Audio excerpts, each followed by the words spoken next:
നമസ്കാരം കൂട്ടുകാരെ. ഇന്ന് നമ്മൾ വന്നിട്ടുള്ള 8x4 ടൈലൊക്കെ കട്ട് ചെയ്യുന്ന ടൈമിൽ മൂലകൾ പൊട്ടാതിരിക്കാനും വേണ്ടിയിട്ടുള്ള ചെറിയൊരു ടിപ്സായിട്ടാണ് വന്നിട്ടുള്ളത്.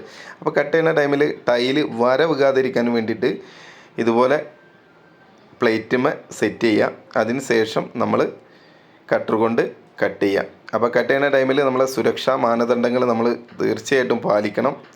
ഗ്ലൗ, അതുപോലെ തന്നെ ഗ്ലാസ് മുതലായവ നമ്മളെ സേഫ്റ്റി ശ്രദ്ധിക്കുക. അതുപോലെ തന്നെ നമ്മൾ ഒരു 6 ഇഞ്ചിൽ ഫസ്റ്റ് കട്ട് ചെയ്ത് ഇങ്ങോട്ട് എടുക്കുക. അതിന് ശേഷം നമ്മൾ റീയൂസബിൾ സ്പേസർ കറക്റ്റ് ആ കട്ട് ചെയ്ത ഭാഗത്ത് സെറ്റ് ചെയ്ത് കൊടുക്കുക.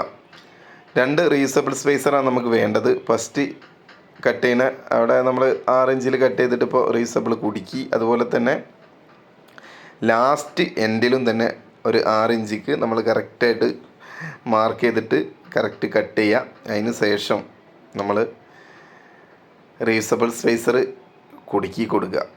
കട്ട് ചെയ്യുമ്പോൾ ലാസ്റ്റ് എൻഡിൽ നല്ല കറക്റ്റായിട്ട് തന്നെ കട്ട് ചെയ്യുക. വലിയ ടൈലുകളാകുമ്പോൾ ചെറിയ എന്തെങ്കിലും പാളിച്ചകൾ വന്നു കഴിഞ്ഞാൽ പ്രശ്നമാണ്.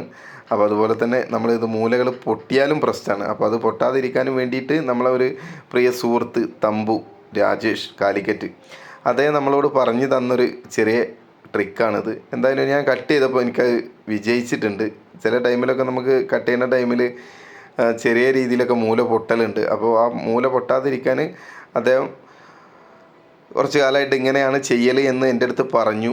അതെന്തായാലും നമുക്ക് ഉപകാരപ്പെട്ടു. അപ്പോൾ മറ്റുള്ളവരിലേക്കും അത് എത്തിക്കുക എന്നുള്ളതിൻ്റെ ഭാഗമായിട്ട് നമ്മൾ ചെയ്തൊരു വീഡിയോ ആണ്. അപ്പോൾ വീഡിയോയിൽ പറഞ്ഞതുപോലെ തന്നെ കറക്റ്റ് ചെയ്യാൻ ശ്രമിക്കുക. ഫുള്ളായിട്ട് വീഡിയോ കാണുക. അതുപോലെ തന്നെ നമ്മളെ ഈ വീഡിയോകൾ ഇഷ്ടപ്പെട്ടാൽ നമ്മളെ സപ്പോർട്ട് ചെയ്യുക.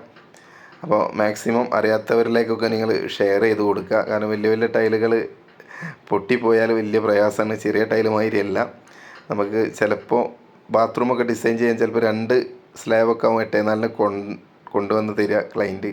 അപ്പോൾ അത് പൊട്ടാതെ ചെയ്യുക എന്നുള്ളതാണ് നമ്മൾ ഏറ്റെടുക്കുന്ന ഒരു വലിയൊരു റിസ്ക്. അപ്പോൾ അത് ഇതുപോലെ തന്നെയൊക്കെയുള്ള ചെറിയ ചെറിയ ട്രിക്കുകളൊക്കെ ഉപയോഗിച്ചിട്ട് കറക്റ്റായിട്ട് ചെയ്യാൻ ശ്രമിക്കുക. എന്തായാലും നമ്മൾ കറക്റ്റായിട്ട് തന്നെ അത് കട്ട് ചെയ്തിട്ട് എടുത്തിട്ടുണ്ട്. അപ്പോൾ വീഡിയോ ഇഷ്ടപ്പെട്ടിട്ടുണ്ടെന്നുണ്ടെങ്കിൽ ഷെയർ ചെയ്യാം. ഓക്കേ.